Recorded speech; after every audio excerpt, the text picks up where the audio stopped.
Hello दोस्तों हम सबकी एक बड़ी स्वीट सी सिंपल सी फैमिली होती है, जैसे कि ये हर फैमिली के अंदर एक चाइल्ड होता है जो अपने ग्रैंड पेरेंट्स की ब्लेसिंग्स के साथ और अपने पेरेंट्स की सपोर्ट के साथ आगे बढ़ता है, बड़ा होता है, नर्चर होता है। ठीक कह रहा हूँ ना। और कई फैमिलीज दोस्तों बड़ी फॉर्चुनेट होती हैं। इन फैमिलीज़ के अंदर वो जो चाइल्ड होता है वो एक गर्ल चाइल्ड होती है, और जब एक गर्ल चाइल्ड होती है एक फैमिली के अंदर, तो फादर और डॉटर में एक बड़ा कमाल का रिश्ता होता है, बड़ा ही प्यारा बॉन्ड होता है। ठीक कह रहा हूँ ना, मैंने देखे अपनी आंखों से वो बॉन्ड। लेकिन सबके साथ ऐसा नहीं होता। मेरेडिथ मिरान के केस में ये सच नहीं था। 1988 के अंदर दोस्तों ध्यान से सुनिए, 1988 में मेरेडिथ ने एक चौंकाने वाला खुलासा किया, एक ऐसा खुलासा जिसने उसकी पूरी फैमिली को तबाह करके रख दिया। She accused her father to sexually abuse her। ध्यान से सुनिए मेरी बात। क्या आप एक ऐसी फैमिली को इमेजिन कर सकते हो दोस्तों जहां पे एक डॉटर ने अपने फादर पे सेक्सुअल असॉल्ट का केस दर्ज किया हो?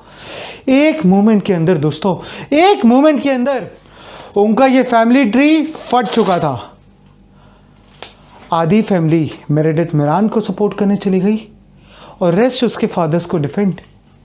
सालों बीत गए कोर्ट केस के अंदर, लेकिन फिर 8 साल बाद, अब जरा ध्यान से सुनिए, आपकी बुद्धि चकराने वाली है। 8 साल बाद कहानी में एक ट्विस्ट आता है। मेरेडिथ को रियलाइज होता है कि उसके फादर ने उसका कभी रेप नहीं किया, उसके फादर ने उसको कभी सेक्सुअली असॉल्ट नहीं किया। उसने ये मेमोरी एक साइकोलॉजिस्ट के साथ बैठ के क्रिएट की थी। क्या कोई अपनी मेमोरी क्रिएट कैसे कर सकता है? आप यही सोच रहे हो ना? रुको जरा, पास में लेके जाता हूँ और समझाता हूँ ऐसा क्यों हुआ। पूरी जिंदगी मेरेडिथ मिरान का उसके फादर के साथ एक स्ट्रगलिंग रिलेशन था। वो बच्ची थी तो उसके फादर के साथ उसकी कभी नहीं बनती थी। उसके बाद वो बड़ी हुई, उसको प्यार हुआ तो लड़कों ने उसे धोखा दे दिया। She failed in romantic relations. उसकी वजह से वो एक फेमिनिस्ट बन गई।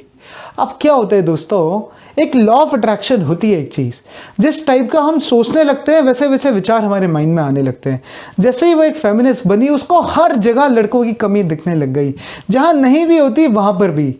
जी हाँ, बिल्कुल सही सोच रहे हो आप, वही इट्स हर चॉइस वाली दीदी की तरह, बिल्कुल। तो उससे क्या हुआ दोस्तों, उसकी वजह से वो चाइल्ड अब्यूज जैसे सब्जेक्ट्स पढ़ने लग गई, और इसी के साथ उसके फादर के साथ उसका रिलेशन खराब पे खराब होता गया। अब इन सारे मेंटल ट्रॉमास को ओवरकम करने के लिए उसने एक थेरेपिस्ट के साथ कंसल्ट करने का डिसाइड किया। अब समझिए एक बात, उन दिनों एक टेक्नोलॉजी चली थी, एक साइकोलॉजिकल थेरेपी चली थी जिसका नाम था रिप्रेस मेमोरी थेरेपी। 1980s की बात है ये। इसमें क्या था, कुछ हमारी एक मेमोरीज होती हैं जो हमारे अचेतन मन यानी हमारे सबकॉन्शियस माइंड में बैठी होती है, हमें कॉन्शियसली याद नहीं आ रही होती। जैसे कई लोगों को ऊंचाई से डर लगता है, तो हो सकता है ना कि उनका बचपने में उन्होंने कोई एक्सीडेंट देखा हो या उन्होंने कोई ऐसी चीज़ देख ली हो जिसकी वजह से उनको ऊंचाई में डर लगता है।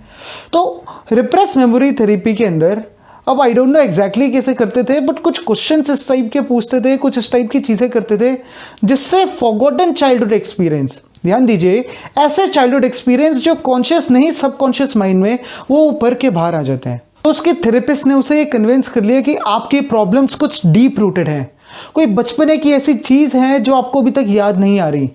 तो उसने उन्हें ये कन्विंस कर लिया कि आपको रिप्रेस मेमोरी थेरेपी करानी है। अब ज़रा समझिए एक बात, साइकोलॉजिस्ट जो थी उनको भी कोई बहुत ज़्यादा एक्सपीरियंस नहीं था, वो भी इस फील्ड में बड़ी नई थी, और ये जो रिप्रेस मेमोरी थेरेपी आई थी इसका भी कोई सक्सेस रेट डिफाइन नहीं था, कोई एक स्टैंडर्डाइज प्रोसीजर नहीं था इसको ऑपरेट करने के लिए।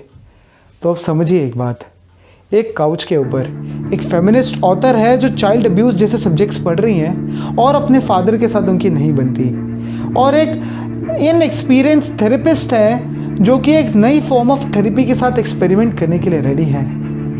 और जो रिज़ल्ट आया दोस्तों इस पूरे प्रोसेस से, वो हल्की सी कहीं गलती हुई होगी, ज़रा एग्जैक्टली मुझे भी नहीं पता क्या गलती हुई, बट हल्की सी कहीं गलती हुई, और जो मेमोरी रिप्रेस मेमोरी की जगह एक फॉल्स मेमोरी क्रिएट हो गई। समझने की कोशिश करिए, रिप्रेस मेमोरी क्रिएट होने की जगह माइंड पे इतना प्रेशर डाला कि फॉल्स मेमोरी क्रिएट हो गई, और जो उसके बाद रिजल्ट आया, जो मेरेडिथ मिरान की लाइफ में ट्रॉमा आया, वो तो आप जान चुके हो। तो ये सब मैं आपको क्यों बता रहा हूँ आज? क्या मैं आपको रिप्रेस मेमोरी थेरेपी के बारे में बताना चाहता हूँ? जी, मुझे क्या करना, क्या मैं आपको फॉल्स मेमोरी सिंड्रोम, जिस बीमारी से मेरेडिथ मिरान जूझी थी, उसके बारे में बताना चाहता हूँ? वो तो आप गूगल पे जाके पढ़ सकते हो यार। लेकिन यहाँ पे मैं एक चीज़ आपको बताना चाहता हूँ दोस्तों, मेरेडिथ मिरान की तरह हमारी लाइफ में भी बहुत सी ऐसी चीज़ें होती हैं जब हम अपनी रियलिटी अपने पास्ट एक्सपीरियंस के बेस पे क्रिएट कर देते हैं। होता है ना ऐसा? बचपन में कभी एक बार मम्मी पापा ने, किसी ने हाथ उठा दिया, कोई एक गलत डिसीजन ले लिया, हम अपनी आज की रियलिटी क्रिएट कर देते हैं कि कोई हमें प्यार नहीं करता, कोई हम पे ट्रस्ट नहीं करता। कभी किसी एक लड़के ने धोखा दे दिया, हम पास्ट एक्सपीरियंस के बेस पे आज रियलिटी क्रिएट कर देते हैं कि सारे लड़के एक जैसे होते हैं, कभी रिलेशनशिप में ट्रस्ट नहीं होता। ठीक कह रहा हूँ ना? तो दोस्तों, अगर आप भी पास्ट एक्सपीरियंस की वजह से प्रेजेंट रियलिटी को इफेक्ट कर रहे हो, अपने फ्यूचर को इफेक्ट कर रहे हो, तो अपने आप को रिमाइंड कराना, क्या ये एक्चुअल रियलिटी है, ये क्रिएटेड रियलिटी? वीडियो का मैसेज समझे हो तो वीडियो को लाइक करो, नीचे कमेंट करो और अपने तक मत रखो। बड़ी मेहनत लगती है ऐसी वीडियोस बनाने में। सबके साथ शेयर करो ताकि सबको पता लगे हमारे इस लाइफ में क्या गलती होती है। सुशांत टॉक्स को सब्सक्राइब करो, साथ में जो बेल आइकन है उसको भी दबा दो ताकि इसी शॉर्ट मोटिवेशनल वीडियोस की अपडेट्स आपसे मिस ना हो। तो मैं भी के लिए चलता हूँ, नेक्स्ट वीडियो में मिलता हूँ। आपका अपना सुशांत सिंघल।